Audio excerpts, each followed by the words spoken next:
O si también tú conocieses, a lo menos en este tu día, lo que toca a tu paz, mas ahora está encubierto de tus ojos.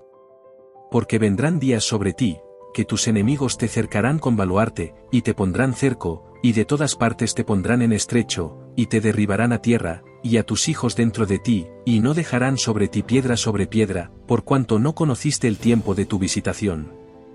Desde lo alto del monte de los olivos miraba Jesús a Jerusalén, que ofrecía a sus ojos un cuadro de hermosura y de paz. Era tiempo de Pascua, y de todas las regiones del orbe los hijos de Jacob se habían reunido para celebrar la gran fiesta nacional. De entre viñedos y jardines como de entre las verdes laderas donde se veían esparcidas las tiendas de los peregrinos, se elevaban las colinas con sus terrazas, los airosos palacios y los soberbios baluartes de la capital israelita. La hija de Sión parecía decir en su orgullo, estoy sentada reina, y nunca veré el duelo, porque siendo amada, como lo era, creía estar segura de merecer aún los favores del cielo como en los tiempos antiguos cuando el poeta rey cantaba, hermosa provincia, el gozo de toda la tierra es el monte de Sión, la ciudad del gran rey. Resaltaban a la vista las construcciones espléndidas del templo, cuyos muros de mármol blanco como la nieve estaban entonces iluminados por los últimos rayos del sol poniente que al hundirse en el ocaso hacía resplandecer el oro de puertas, torres y pináculos. Y así se destacaba la gran ciudad, perfección de hermosura, orgullo de la nación judaica. ¿Qué hijo de Israel podía permanecer ante semejante espectáculo sin sentirse conmovido de gozo y admiración? Pero eran muy ajenos a todo esto los pensamientos que embargaban la mente de Jesús. Como llegó cerca, viendo la ciudad, lloró sobre ella. En medio del regocijo que provocara su entrada triunfal, mientras el gentío agitaba palmas, y alegres hosannas repercutían en los montes, y 1000 voces le proclamaban rey, el Redentor del mundo se sintió abrumado por súbita y misteriosa tristeza.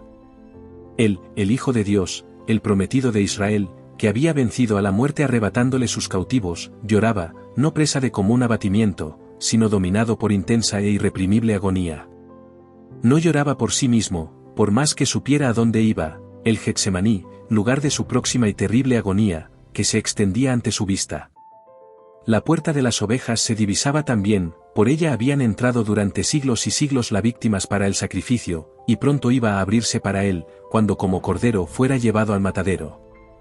Poco más allá se destacaba el Calvario, lugar de la crucifixión. Sobre la senda que pronto le tocaría recorrer, iban a caer densas y horrorosas tinieblas mientras él entregaba su alma en expiación por el pecado. No era, sin embargo, la contemplación de aquellas escenas lo que arrojaba sombras sobre el Señor en aquella hora de gran regocijo, ni tampoco el presentimiento de su angustia sobrehumana lo que nublaba su alma generosa.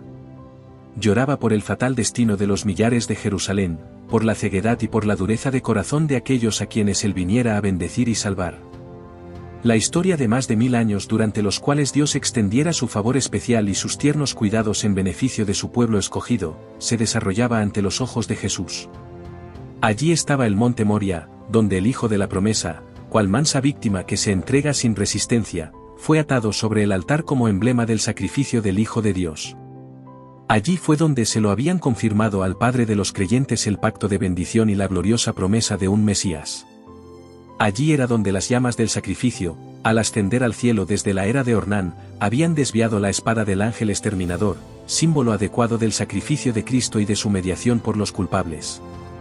Jerusalén había sido honrada por Dios sobre toda la tierra. El Señor había elegido a Sión, la quiso por morada suya. Allí habían proclamado los santos profetas durante siglos y siglos sus mensajes de amonestación. Allí habían mecido los sacerdotes sus incensarios y había subido hacia Dios el humo del incienso, mezclado con las plegarias de los adoradores. Allí había sido ofrecida día tras día la sangre de los corderos sacrificados, que anunciaban al Cordero de Dios que había de venir al mundo. Allí había manifestado Jehová su presencia en la nube de gloria, sobre el propiciatorio. Allí se había asentado la base de la escalera mística que unía el cielo con la tierra, que Jacob viera en sueños y por la cual los ángeles subían y bajaban, mostrando así al mundo el camino que conduce al lugar santísimo. De haberse mantenido Israel como nación fiel al cielo, Jerusalén habría sido para siempre la elegida de Dios. Pero la historia de aquel pueblo tan favorecido era un relato de sus apostasías y sus rebeliones. Había resistido la gracia del cielo, abusado de sus prerrogativas y menospreciado sus oportunidades. A pesar de que los hijos de Israel hacían escarnio de los mensajeros de Dios, y menospreciaban sus palabras, burlándose de sus profetas, el Señor había seguido manifestándoseles como Jehová, fuerte, misericordioso, y piadoso, tardo para la ira, y grande en benignidad y verdad. Y por más que le rechazaran una y otra vez, de continuo había seguido instándoles con bondad inalterable. Más grande que la amorosa compasión del Padre por su Hijo era el solícito cuidado con que Dios velaba por su pueblo enviándole amonestaciones por mano de sus mensajeros, madrugando para enviárselas, porque tuvo compasión de su pueblo y de su morada. Y al fin, habiendo fracasado las amonestaciones, las reprensiones y las súplicas, les envió el mejor don del cielo, más aún, derramó todo el cielo en ese solo don. El Hijo de Dios fue enviado para exhortar a la ciudad rebelde. Era Cristo quien había sacado a Israel como una vid de Egipto. Con su propio brazo, había arrojado a los gentiles de delante de ella, la había plantado en un recuesto, lugar fértil, la había cercado cuidadosamente y había enviado a sus siervos para que la cultivasen. ¿Qué más se había de hacer a mi viña?, exclamó, que yo no haya hecho en ella. A pesar de estos cuidados, y por más que, habiendo esperado que llevase uvas valiosas, las había dado silvestres, el Señor compasivo, movido por su anhelo de obtener fruto, vino en persona a su viña para librarla, si fuera posible, de la destrucción. La labró con esmero, la podó y la cuidó. Fue incansable en sus esfuerzos para salvar aquella viña que él mismo había plantado. Durante 3 años, el Señor de la luz y de la gloria estuvo yendo y viniendo entre su pueblo. Anduvo haciendo bienes, y sanando a todos los oprimidos del diablo, curando a los de corazón quebrantado, poniendo en libertad a los cautivos, dando vista a los ciegos, haciendo andar a los cojos y oír a los sordos, limpiando a los leprosos, resucitando muertos y predicando el evangelio a los pobres.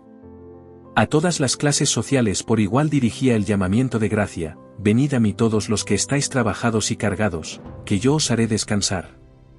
A pesar de recibir por recompensa el mal por el bien y el odio a cambio de su amor, prosiguió con firmeza su misión de paz y misericordia. Jamás fue rechazado ninguno de los que se acercaron a él en busca de su gracia. Errante y sin hogar, sufriendo cada día oprobio y penurias, solo vivió para ayudar a los pobres, aliviar a los agobiados y persuadirlos a todos a que aceptasen el don de vida. Los efluvios de la misericordia divina eran rechazados por aquellos corazones endurecidos y reacios, pero volvían sobre ellos con más vigor, impulsados por la augusta compasión y por la fuerza del amor que sobrepuja a todo entendimiento. Israel, empero, se alejó de él, apartándose así de su mejor amigo y de su único auxiliador. Su amor fue despreciado, rechazados sus dulces consejos y ridiculizadas sus cariñosas amonestaciones. La hora de esperanza y de perdón transcurrió rápidamente. La copa de la ira de Dios, por tanto tiempo contenida, estaba casi llena. La nube que había ido formándose a través de los tiempos de apostasía y rebelión, se veía ya negra, cargada de maldiciones, próxima a estallar sobre un pueblo culpable, y el único que podía librarle de su suerte fatal inminente había sido menospreciado, escarnecido y rechazado, y en breve lo iban a crucificar. Cuando el Cristo estuviera clavado en la cruz del Calvario, ya habría transcurrido para Israel su día como nación favorecida y saciada de las bendiciones de Dios. La pérdida de una sola alma se considera como una calamidad infinitamente más grande que la de todas las ganancias y todos los tesoros de un mundo, pero mientras Jesús fijaba su mirada en Jerusalén, veía la ruina de toda una ciudad, de todo un pueblo, de aquella ciudad y de aquel pueblo que habían sido elegidos de Dios, su especial tesoro. Los profetas habían llorado la apostasía de Israel y lamentado las terribles desolaciones con que fueron castigadas sus culpas. Jeremías deseaba que sus ojos se volvieran manantiales de lágrimas para llorar día y noche por los muertos de la hija de su pueblo y por el rebaño del Señor que fue llevado cautivo. ¿Cuál no sería entonces la angustia de aquel cuya mirada profética abarcaba, no unos pocos años, sino muchos siglos? Veía al ángel exterminador blandir su espada sobre la ciudad que por tanto tiempo fuera morada de Jehová. Desde la cumbre del Monte de los Olivos, en el lugar mismo que más tarde iba a ser ocupado por Tito y sus soldados, miró a través del valle los atrios y pórticos sagrados, y con los ojos nublados por las lágrimas, vio en horroroso anticipo los muros de la ciudad circundados por tropas extranjeras, oyó el estrépito de las legiones que marchaban en son de guerra, y los tristes lamentos de las madres y de los niños que lloraban por pan en la ciudad sitiada. vio el templo santo y hermoso, los palacios y las torres devorados por las llamas, dejando en su lugar tan solo un montón de humeantes ruinas. Cruzando los siglos con la mirada, vio al pueblo del pacto disperso en toda la tierra, como náufragos en una playa desierta. En la retribución temporal que estaba por caer sobre sus hijos, vio como el primer trago de la copa de la ira que en el juicio final aquel mismo pueblo deberá apurar hasta las heces. La compasión divina y el sublime amor de Cristo hallaron su expresión en estas lúgubres palabras: Jerusalén, Jerusalén, que matas a los profetas, y apedreas a los que son enviados a ti. Cuántas veces quise juntar tus hijos, como la gallina junta sus pollos debajo de las alas, y no quisiste. Oh, si tú, nación favorecida entre todas, hubieras conocido el tiempo de tu visitación y lo que atañe a tu paz. Yo detuve al ángel de justicia y te llamé al arrepentimiento, pero en vano. No rechazaste tan solo a los siervos ni despreciaste tan solo a los enviados y profetas, sino al Santo de Israel, tu Redentor. Si eres destruida, tú sola tienes la culpa. No queréis venir a mí, para que tengáis vida. Cristo vio en Jerusalén un símbolo del mundo endurecido en la incredulidad y rebelión que corría presuroso a recibir el pago de la justicia de Dios. Los lamentos de una raza caída oprimían el alma del Señor, y le hicieron prorrumpir en esas expresiones de dolor. Vio además las profundas huellas del pecado marcadas por la miseria humana con lágrimas y sangre, su tierno corazón se conmovió de compasión infinita por las víctimas de los padecimientos y aflicciones de la tierra, anheló salvarlos a todos. Pero ni aun su mano podía desviar la corriente del dolor humano que del pecado dimana, pocos buscarían la única fuente de salud. Él estaba dispuesto a derramar su misma alma hasta la muerte, y poner así la salvación al alcance de todos, pero muy pocos iban a acudir a él para tener vida eterna. Mirad al Rey del cielo derramando copioso llanto. Ved al Hijo del Dios infinito turbado en espíritu y doblegado bajo el peso del dolor. Los cielos se llenaron de asombro al contemplar semejante escena que pone tan de manifiesto la culpabilidad enorme del pecado, y que nos enseña lo que le cuesta, aun al poder infinito, salvar al pecador de las consecuencias que le acarrea la transgresión de la ley de Dios. Dirigiendo Jesús sus miradas hasta la última generación, vio al mundo envuelto en un engaño semejante al que causó la destrucción de Jerusalén. El gran pecado de los judíos consistió en que rechazaron a Cristo, el gran pecado del mundo cristiano iba a consistir en que rechazaría la ley de Dios, que es el fundamento de su gobierno en el cielo y en la tierra. Los preceptos del Señor iban a ser menospreciados y anulados. Millones de almas sujetas al pecado, esclavas de Satanás, condenadas a sufrir la segunda muerte, se negarían a escuchar las palabras de verdad en el día de su visitación. Terrible ceguedad, extraña infatuación. 2 días antes de la Pascua, cuando Cristo se había despedido ya del templo por última vez, después de haber denunciado públicamente la hipocresía de los príncipes de Israel, volvió al monte de los Olivos, acompañado de sus discípulos y se sentó entre ellos en una ladera cubierta de blando césped, dominando con la vista la ciudad. Una vez más contempló sus muros, torres y palacios. Una vez más miró el templo que en su deslumbrante esplendor parecía una diadema de hermosura que coronara al sagrado monte. 1000 años antes el salmista había magnificado la bondad de Dios hacia Israel porque había escogido aquel templo como su morada. En Salem está su tabernáculo, y su habitación en Sión. Escogió la tribu de Judá, el monte de Sión, al cual amó. Y edificó su santuario a manera de eminencia. El primer templo había sido erigido durante la época de mayor prosperidad en la historia de Israel. Vastos almacenes fueron construidos para contener los tesoros que con dicho propósito acumulara el rey David, y los planos para la edificación del templo fueron hechos por inspiración divina.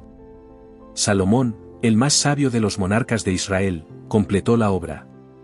Este templo resultó ser el edificio más soberbio que este mundo haya visto. No obstante, el Señor declaró por boca del profeta Ageo, refiriéndose al segundo templo: mayor será la gloria postrera de esta casa que la gloria anterior. Sacudiré todas las naciones, y vendrá el deseado de todas las naciones, y llenaré esta casa de gloria, dice Jehová de los ejércitos. Después de su destrucción por Nabucodonosor, el templo fue reconstruido unos 5 siglos antes del nacimiento de Cristo por un pueblo que tras largo cautiverio había vuelto a su país asolado y casi desierto. Había entonces en Israel algunos hombres muy ancianos que habían visto la gloria del templo de Salomón y que lloraban al ver el templo nuevo que parecía tan inferior al anterior. El sentimiento que dominaba entre el pueblo nos es fielmente descrito por el profeta cuando dice: ¿Quién ha quedado entre vosotros que haya visto esta casa en su primera gloria, y cuál ahora la veis? ¿No es ella como nada delante de vuestros ojos? Entonces fue dada la promesa de que la gloria del segundo templo sería mayor que la del primero. Pero el segundo templo no igualó al primero en magnificencia ni fue santificado por las señales visibles de la presencia divina con que lo fuera el templo de Salomón, ni hubo tampoco manifestaciones de poder sobrenatural que dieran realce a su dedicación. Ninguna nube de gloria cubrió al santuario que acababa de ser erigido, no hubo fuego que descendiera del cielo para consumir el sacrificio sobre el altar. La manifestación divina no se encontraba ya entre los querubines en el lugar santísimo, ya no estaban allí el arca del testimonio, ni el propiciatorio, ni las tablas de la ley. Ninguna voz del cielo se dejaba oír para revelar la voluntad del Señor al sacerdote que preguntaba por ella. Durante varios siglos los judíos se habían esforzado para probar cómo y dónde se había cumplido la promesa que Dios había dado por Ageo. Pero el orgullo y la incredulidad habían cegado su mente de tal modo que no comprendían el verdadero significado de las palabras del profeta. Al segundo templo no le fue conferido el honor de ser cubierto con la nube de la gloria de Jehová, pero sí fue honrado con la presencia de uno en quien habitaba corporalmente la plenitud de la divinidad, de uno que era Dios mismo manifestado en carne. Cuando el Nazareno enseñó y realizó curaciones en los atrios sagrados se cumplió la profecía gloriosa: él era el deseado de todas las naciones que entraba en su templo. Por la presencia de Cristo, y solo por ella, la gloria del segundo templo superó la del primero, pero Israel tuvo en poco al anunciado don del cielo, y con el humilde maestro que salió aquel día por la puerta de oro, la gloria había abandonado el templo para siempre. Así se cumplieron las palabras del Señor, que dijo: He aquí vuestra casa os es dejada desierta. Los discípulos se habían llenado de asombro y hasta de temor al oír las predicciones de Cristo respecto de la destrucción del templo, y deseaban entender de un modo más completo el significado de sus palabras.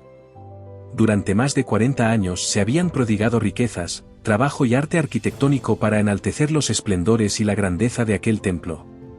Herodes el Grande y hasta el mismo emperador del mundo contribuyeron con los tesoros de los judíos y con las riquezas romanas a engrandecer la magnificencia del hermoso edificio. Con este objeto se habían importado de Roma enormes bloques de preciado mármol, de tamaño casi fabuloso, a los cuales los discípulos llamaron la atención del maestro, diciéndole: «Mira qué piedras, y qué edificios». Pero Jesús contestó con estas solemnes y sorprendentes palabras: «De cierto os digo, que no será dejada aquí piedra sobre piedra, que no sea destruida».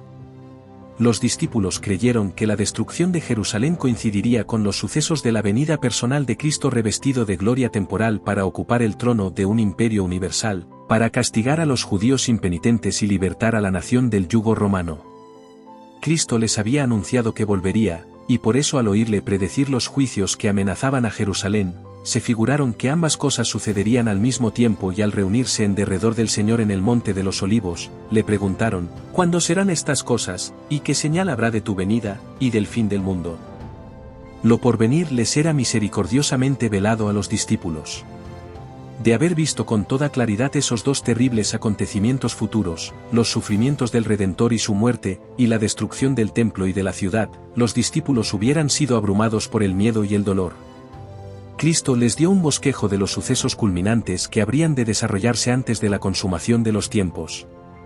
Sus palabras no fueron entendidas plenamente entonces, pero su significado iba a aclararse a medida que su pueblo necesitase la instrucción contenida en esas palabras. La profecía del Señor entrañaba un doble significado: al par que anunciaba la ruina de Jerusalén presagiaba también los horrores del gran día final. Jesús declaró a los discípulos los castigos que iban a caer sobre el apóstata Israel y especialmente los que debería sufrir por haber rechazado y crucificado al Mesías. Iban a producirse señales inequívocas, precursoras del espantoso desenlace. La hora aciaga llegaría presta y repentinamente. Y el Salvador advirtió a sus discípulos: «Por tanto, cuando viereis la abominación del asolamiento, que fue dicha por Daniel profeta, que estará en el lugar santo, el que lee, entienda, entonces los que estén en Judea, huyan a los montes». Tan pronto como los estandartes del ejército romano idólatra fuesen clavados en el suelo sagrado, que se extendía varios estadios más allá de los muros, los creyentes en Cristo debían huir a un lugar seguro. Al ver la señal preventiva, todos los que quisieran escapar debían hacerlo sin tardar. Tanto en tierra de Judea como en la propia ciudad de Jerusalén el aviso de la fuga debía ser aprovechado en el acto. Todo el que se hallase en aquel instante en el tejado de su casa no debía entrar en ella ni para tomar consigo los más valiosos tesoros, los que trabajaran en el campo y en los viñedos no debían perder tiempo en volver por las túnicas que se hubiesen quitado para sobrellevar mejor el calor y la faena del día. Todos debían marcharse sin tardar si no querían verse envueltos en la ruina general. Durante el reinado de Herodes, la ciudad de Jerusalén no solo había sido notablemente embellecida, sino también fortalecida. Se erigieron torres, muros y fortalezas que, unidos a la ventajosa situación topográfica del lugar, la hacían aparentemente inexpugnable. Si en aquellos días alguien hubiese predicho públicamente la destrucción de la ciudad, sin duda habría sido considerado, cual lo fuera Noé en su tiempo, como alarmista insensato. Pero Cristo había dicho: el cielo y la tierra pasarán, mas mis palabras no pasarán. La ira del Señor se había declarado contra Jerusalén a causa de sus pecados, y su obstinada incredulidad hizo inevitable su condenación. El Señor había dicho por el profeta Miqueas: oíd ahora esto, cabezas de la casa de Jacob, y capitanes de la casa de Israel, que abomináis el juicio, y pervertís todo el derecho, que edificáis a Sión con sangre, y a Jerusalén con injusticia, sus cabezas juzgan por cohecho, y sus sacerdotes enseñan por precio, y sus profetas adivinan por dinero, y se apoyan en Jehová diciendo: ¿no está Jehová entre nosotros? No vendrá mal sobre nosotros. Estas palabras dan una idea cabal de cuán corruptos eran los moradores de Jerusalén y de cuán justos se consideraban. A la vez que se decían escrupulosos observadores de la ley de Dios, quebrantaban todos sus preceptos. La pureza de Cristo y su santidad hacían resaltar la iniquidad de ellos, por eso le aborrecían y le señalaban como el causante de todas las desgracias que les habían sobrevenido como consecuencia de su maldad. Aunque hartos sabían que Cristo no tenía pecado, declararon que su muerte era necesaria para la seguridad de la nación.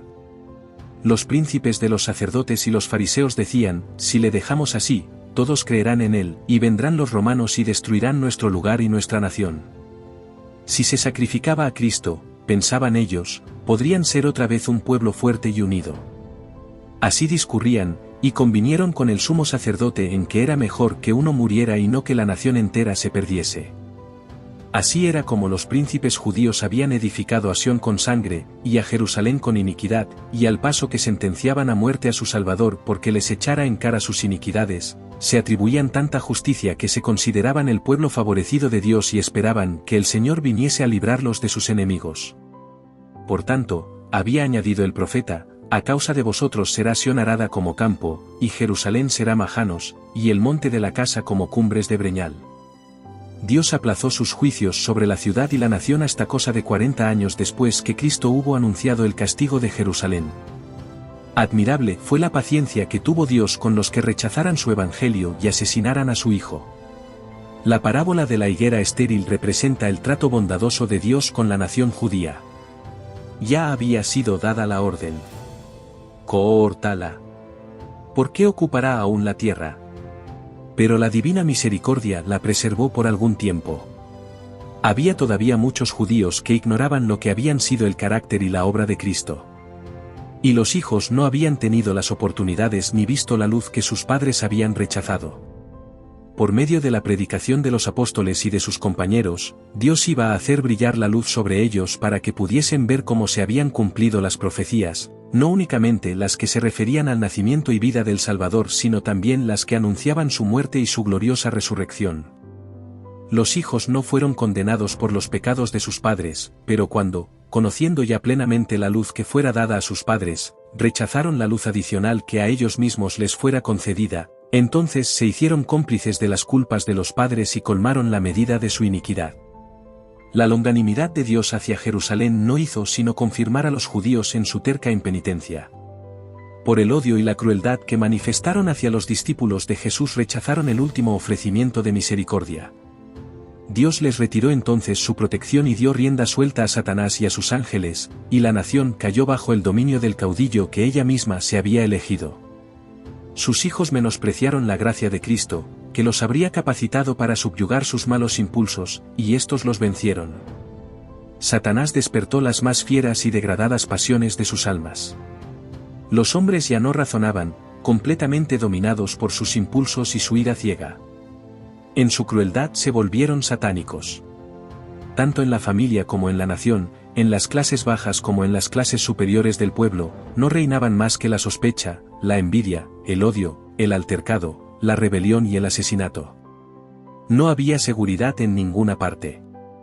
Los amigos y parientes se hacían traición unos a otros. Los padres mataban a los hijos y estos a sus padres. Los que gobernaban al pueblo no tenían poder para gobernarse a sí mismos, las pasiones más desordenadas los convertían en tiranos. Los judíos habían aceptado falsos testimonios para condenar al Hijo inocente de Dios, y ahora las acusaciones más falsas hacían inseguras sus propias vidas.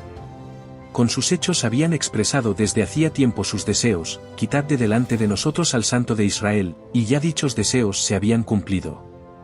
El temor de Dios no les preocupaba más. Satanás se encontraba ahora al frente de la nación y las más altas autoridades civiles y religiosas estaban bajo su dominio.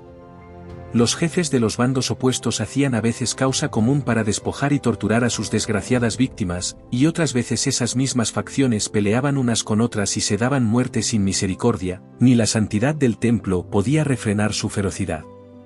Los fieles eran derribados al pie de los altares, y el santuario era mancillado por los cadáveres de aquellas carnicerías. No obstante, en su necia y abominable presunción, los instigadores de la obra infernal declaraban públicamente que no temían que Jerusalén fuese destruida, pues era la ciudad de Dios, y, con el propósito de afianzar su satánico poder, sobornaban a falsos profetas para que proclamaran que el pueblo debía esperar la salvación de Dios, aunque ya el templo estaba sitiado por las legiones romanas. Hasta el fin las multitudes creyeron firmemente que el Todopoderoso intervendría para derrotar a sus adversarios. Pero Israel había despreciado la protección de Dios, y no había ya defensa alguna para él. Desdichada Jerusalén. Mientras la desgarraban las contiendas intestinas y la sangre de sus hijos, derramada por sus propias manos, teñía sus calles de carmesí, los ejércitos enemigos echaban a tierra sus fortalezas y mataban a sus guerreros. Todas las predicciones de Cristo acerca de la destrucción de Jerusalén se cumplieron al pie de la letra. Los judíos palparon la verdad de aquellas palabras de advertencia del Señor: con la medida que medís, se os medirá. Aparecieron muchas señales y maravillas como síntomas precursores del desastre y de la condenación. A la medianoche una luz extraña brillaba sobre el templo y el altar. En las nubes, a la puesta del sol, se veían como carros y hombres de guerra que se reunían para la batalla. Los sacerdotes que ministraban de noche en el santuario eran aterrorizados por ruidos misteriosos, temblaba la tierra y se oían voces que gritaban: «¡Salgamos de aquí!». La gran puerta del oriente, que por su enorme peso era difícil de cerrar entre 20 hombres y que estaba asegurada con formidables barras de hierro afirmadas en el duro pavimento de piedras de gran tamaño, se abrió a la medianoche de una manera misteriosa. Durante 7 años un hombre recorrió continuamente las calles de Jerusalén anunciando las calamidades que iban a caer sobre la ciudad. De día y de noche entonaba la frenética endecha: voz del oriente, voz del occidente, voz de los 4 vientos, voz contra Jerusalén y contra el templo, voz contra el esposo y la esposa, voz contra todo el pueblo. Este extraño personaje fue encarcelado y azotado sin que exhalase una queja. A los insultos que le dirigían y a las burlas que le hacían, no contestaba sino con estas palabras: «¡Ay de Jerusalén! ¡Ay, ay de sus moradores!», y sus tristes presagios no dejaron de oírse sino cuando encontró la muerte en el sitio que él había predicho. Ni un solo cristiano pereció en la destrucción de Jerusalén. Cristo había prevenido a sus discípulos, y todos los que creyeron sus palabras esperaron atentamente las señales prometidas. «Cuando viereis a Jerusalén cercada de ejércitos», había dicho Jesús, «sabed entonces que su destrucción ha llegado. Entonces los que estuvieren en Judea, huyan a los montes, y los que en medio de ella, váyanse». Después que los soldados romanos, al mando del general Cestio Galo, hubieron rodeado la ciudad, abandonaron de pronto el sitio de una manera inesperada, y eso cuando todo parecía favorecer un asalto inmediato. Perdida ya la esperanza de poder resistir el ataque, los sitiados estaban a punto de rendirse, cuando el general romano retiró sus fuerzas sin motivo aparente para ello. Empero la previsora misericordia de Dios había dispuesto los acontecimientos para bien de los suyos. Ya estaba dada la señal a los cristianos que aguardaban el cumplimiento de las palabras de Jesús, y en aquel momento se les ofrecía una oportunidad que debían aprovechar para huir, conforme a las indicaciones dadas por el Maestro. Los sucesos se desarrollaron de modo tal que ni los judíos ni los romanos hubieran podido evitar la huida de los creyentes. Habiéndose retirado Cestio, los judíos hicieron una salida para perseguirle y entre tanto que ambas fuerzas estaban así empeñadas, los cristianos pudieron salir de la ciudad, aprovechando la circunstancia de estar los alrededores totalmente despejados de enemigos que hubieran podido cerrarles el paso. En la época del sitio, los judíos habían acudido numerosos a Jerusalén para celebrar la fiesta de los tabernáculos y así fue como los cristianos esparcidos por todo el país pudieron escapar sin dificultad. Inmediatamente se encaminaron hacia un lugar seguro, la ciudad de Pella, en tierra de Perea, allende el Jordán. Las fuerzas judaicas perseguían de cerca a Cestio y a su ejército y cayeron sobre la retaguardia con tal furia que amenazaban destruirla totalmente. Solo a duras penas pudieron las huestes romanas completar su retirada. Los judíos no sufrieron más que pocas bajas, y con los despojos que obtuvieron volvieron en triunfo a Jerusalén. Pero este éxito aparente no les acarreó sino perjuicios, pues despertó en ellos un espíritu de necia resistencia contra los romanos, que no tardó en traer males incalculables a la desdichada ciudad. Espantosas fueron las calamidades que sufrió Jerusalén cuando el sitio se reanudó bajo el mando de Tito. La ciudad fue sitiada en el momento de la Pascua, cuando millones de judíos se hallaban reunidos dentro de sus muros. Los depósitos de provisiones que, de haber sido conservados, hubieran podido abastecer a toda la población por varios años, habían sido destruidos a consecuencia de la rivalidad y de las represalias de las facciones en lucha, y pronto los vecinos de Jerusalén empezaron a sucumbir a los horrores del hambre. Una medida de trigo se vendía por un talento. Tan atroz era el hambre, que los hombres roían el cuero de sus cintos, sus sandalias y las cubiertas de sus escudos. Muchos salían durante la noche para recoger las plantas silvestres que crecían fuera de los muros, a pesar de que muchos de ellos eran aprehendidos y muertos por crueles torturas, y a menudo los que lograban escapar eran despojados de aquello que habían conseguido aun con riesgo de la vida. Los que estaban en el poder imponían los castigos más infamantes para obligar a los necesitados a entregar los últimos restos de provisiones que guardaban escondidos, y tamañas atrocidades eran perpetradas muchas veces por gente bien alimentada que solo deseaba almacenar provisiones para más tarde. Millares murieron a consecuencia del hambre y la pestilencia. Los afectos naturales parecían haber desaparecido, los esposos se arrebataban unos a otros los alimentos, los hijos quitaban a sus ancianos padres la comida que se llevaban a la boca, y la pregunta del profeta, ¿se olvidará acaso la mujer de su niño mamante? Recibió respuesta en el interior de los muros de la desgraciada ciudad, tal como la diera la Santa Escritura, las misericordiosas manos de las mujeres cuecen a sus mismos hijos. ¿Estos les sirven de comida en el quebranto de la hija de mi pueblo? Una vez más se cumplía la profecía pronunciada 14 siglos antes, y que dice, la mujer tierna y delicada en medio de ti, que nunca probó a asentar en tierra la planta de su pie, de pura delicadeza y ternura, su ojo será avariento para con el marido de su seno, y para con su hijo y su hija, así respecto de su niño recién nacido como respecto de sus demás hijos que hubiere parido, porque ella sola los comerá ocultamente en la falta de todo. En la premura y en la estrechez con que te estrecharán tus enemigos dentro de tus ciudades. Los jefes romanos procuraron aterrorizar a los judíos para que se rindiesen. A los que eran apresados resistiendo, los azotaban, los atormentaban y los crucificaban frente a los muros de la ciudad. Centenares de ellos eran así ejecutados cada día, y el horrendo proceder continuó hasta que a lo largo del valle de Josafat y en el Calvario se erigieron tantas cruces que apenas dejaban espacio para pasar entre ellas.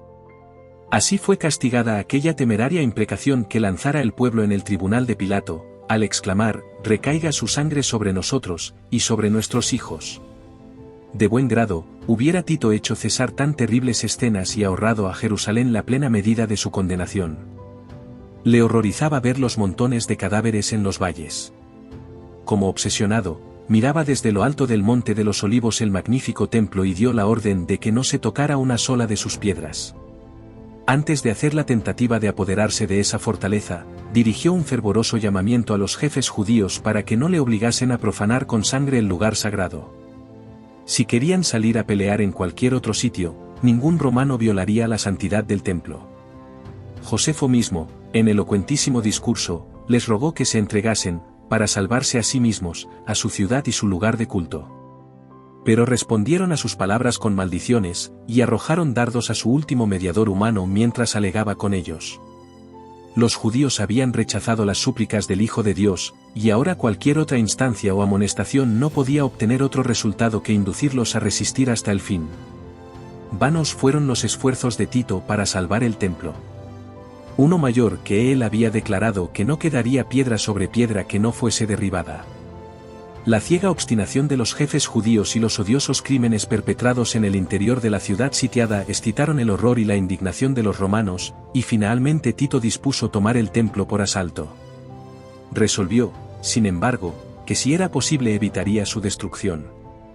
Pero sus órdenes no fueron obedecidas. A la noche, cuando se había retirado a su tienda para descansar, los judíos hicieron una salida desde el templo y atacaron a los soldados que estaban afuera.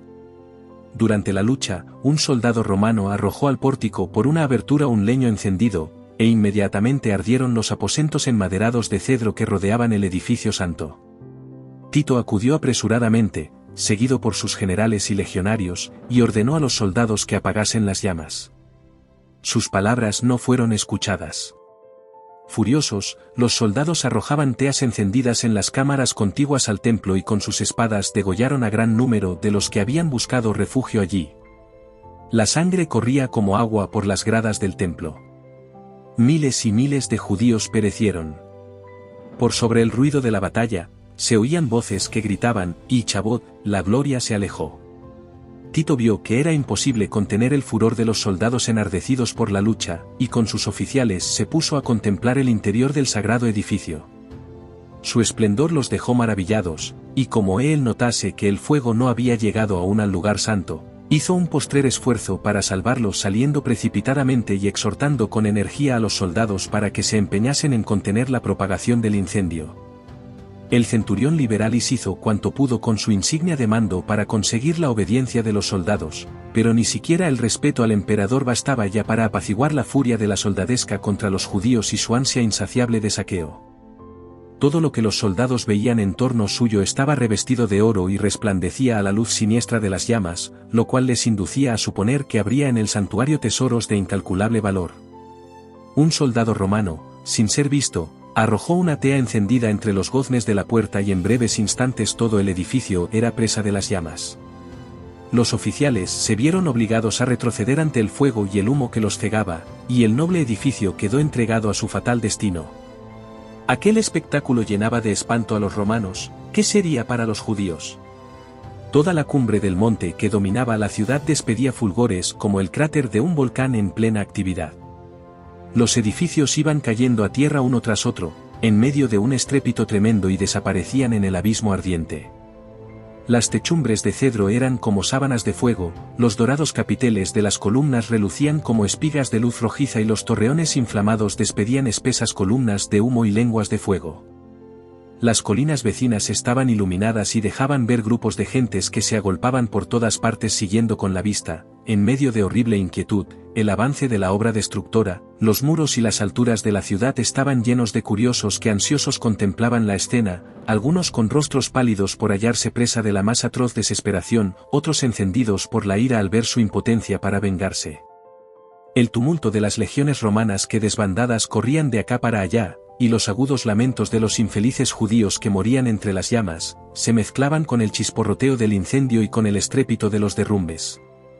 En los montes repercutían los gritos de espanto y los ayes de la gente que se hallaba en las alturas, a lo largo de los muros se oían gritos y gemidos y aun los que morían de hambre hacían un supremo esfuerzo para lanzar un lamento de angustia y desesperación. Dentro de los muros la carnicería era aún más horrorosa que el cuadro que se contemplaba desde afuera, hombres y mujeres, jóvenes y viejos, soldados y sacerdotes, los que peleaban y los que pedían misericordia, todos eran degollados en desordenada matanza. Superó el número de los asesinados al de los asesinos. Para seguir matando, los legionarios tenían que pisar sobre montones de cadáveres. Destruido el templo, no tardó la ciudad entera en caer en poder de los romanos. Los caudillos judíos abandonaron las torres que consideraban inexpugnables y Tito las encontró vacías. Las contempló asombrado y declaró que Dios mismo las había entregado en sus manos, pues ninguna máquina de guerra, por poderosa que fuera, hubiera logrado hacerle dueño de tan formidables baluartes. La ciudad y el templo fueron arrasados hasta sus cimientos. El solar sobre el cual se irguiera el santuario fue arado como campo.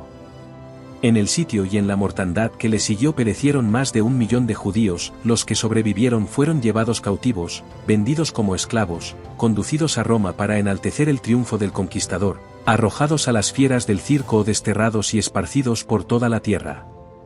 Los judíos habían forjado sus propias cadenas, habían colmado la copa de la venganza. En la destrucción absoluta de que fueron víctimas como nación y en todas las desgracias que les persiguieron en la dispersión, no hacían sino cosechar lo que habían sembrado con sus propias manos. Dice el profeta: es tu destrucción, oh Israel, el que estés contra mí, porque has caído por tu iniquidad. Los padecimientos de los judíos son muchas veces representados como castigo que cayó sobre ellos por decreto del Altísimo.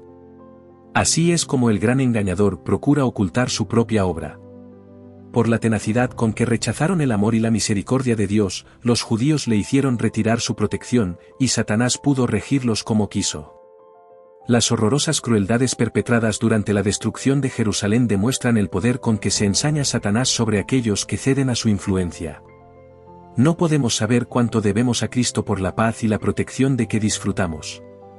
Es el poder restrictivo de Dios lo que impide que el hombre caiga completamente bajo el dominio de Satanás. Los desobedientes e ingratos deberían hallar un poderoso motivo de agradecimiento a Dios en el hecho de que su misericordia y clemencia hayan coartado el poder maléfico del diablo. Pero cuando el hombre traspasa los límites de la paciencia divina, ya no cuenta con aquella protección que le libraba del mal. Dios no asume nunca para con el pecador la actitud de un verdugo que ejecuta la sentencia contra la transgresión, sino que abandona a su propia suerte a los que rechazan su misericordia, para que recojan los frutos de lo que sembraron sus propias manos. Todo rayo de luz que se desprecia, toda admonición que se desoye y rechaza, toda pasión malsana que se abriga, toda transgresión de la ley de Dios, son semillas que darán infaliblemente su cosecha. Cuando se le resiste tenazmente, el Espíritu de Dios concluye por apartarse del pecador, y éste queda sin fuerza para dominar las malas pasiones de su alma y sin protección alguna contra la malicia y perfidia de Satanás. La destrucción de Jerusalén es una advertencia terrible y solemne para todos aquellos que menosprecian los dones de la gracia divina y que resisten a las instancias de la misericordia divina. Nunca se dio un testimonio más decisivo de cuánto aborrece Dios el pecado y de cuán inevitable es el castigo que sobre sí atraen los culpables. La profecía del Salvador referente al juicio que iba a caer sobre Jerusalén va a tener otro cumplimiento, y la terrible desolación del primero no fue más que un pálido reflejo de lo que será el segundo. En lo que acaeció a la ciudad escogida, podemos ver anunciada la condenación de un mundo que rechazó la misericordia de Dios y pisoteó su ley. Lóbregos son los anales de la humana miseria que ha conocido la tierra a través de siglos de crímenes. Al contemplarlos, el corazón desfallece y la mente se abruma de estupor. Horrendas han sido las consecuencias de haber rechazado la autoridad del cielo, pero una escena aún más sombría nos anuncian las revelaciones de lo porvenir. La historia de lo pasado, la interminable serie de alborotos, conflictos y contiendas, toda la armadura del guerrero en el tumulto de batalla, y los vestidos revolcados en sangre, que son y que valen en comparación con los horrores de aquel día, cuando el Espíritu de Dios se aparte del todo de los impíos y los deje abandonados a sus fieras pasiones y a merced de la saña satánica. Entonces el mundo verá, como nunca los vio, los resultados del gobierno de Satanás. Pero en aquel día, así como sucedió en tiempo de la destrucción de Jerusalén, el pueblo de Dios será librado, porque serán salvos todos aquellos cuyo nombre esté inscrito para la vida. Nuestro Señor Jesucristo anunció que vendrá la segunda vez para llevarse a los suyos, entonces se mostrará la señal del Hijo del Hombre en el cielo, y entonces lamentarán todas las tribus de la tierra, y verán al Hijo del Hombre que vendrá sobre las nubes del cielo, con grande poder y gloria. Y enviará sus ángeles con gran voz de trompeta, y juntarán sus escogidos de los 4 vientos, de un cabo del cielo hasta el otro. Entonces los que no obedezcan al Evangelio serán muertos con el aliento de su boca y destruidos con el resplandor de su venida. Así como le sucedió antiguamente a Israel, los malvados se destruirán a sí mismos, y perecerán víctimas de su iniquidad. Debido a su vida pecaminosa los hombres se han apartado tanto del Señor y tanto ha degenerado su naturaleza con el mal, que la manifestación de la gloria del Señor es para ellos un fuego consumidor. Deben guardarse los hombres de no menospreciar el aviso de Cristo respecto a su segunda venida, porque como anunció a los discípulos la destrucción de Jerusalén y les dio una señal para cuando se acercara la ruina, así también previno al mundo del día de la destrucción final y nos dio señales de la proximidad de esta, para que todos los que quieran puedan huir de la ira que vendrá. Dijo Jesús, y habrá señales en el sol, y en la luna, y en las estrellas, y sobre la tierra angustia de naciones. Cuando viereis todas estas cosas, sabed que está cercano, a las puertas. Velad pues, es la amonestación del Señor. Los que le presten atención no serán dejados en tinieblas ni sorprendidos por aquel día. Pero los que no quieran velar serán sorprendidos, porque el día del Señor vendrá así como ladrón de noche. El mundo no está hoy más dispuesto a creer el mensaje dado para este tiempo de lo que estaba en los días de los judíos para recibir el aviso del Salvador respecto a la ruina de Jerusalén. Venga cuando venga, el día de Dios caerá repentinamente sobre los impíos desprevenidos. El día menos pensado, en medio del curso rutinario de la vida, absortos los hombres en los placeres de la vida, en los negocios, en la caza al dinero, cuando los guías religiosos ensalcen el progreso y la ilustración del mundo, y los moradores de la tierra se dejen arrullar por una falsa seguridad, entonces, como ladrón que a medianoche penetra en una morada sin custodia, así caerá la inesperada destrucción sobre los desprevenidos y no escaparán.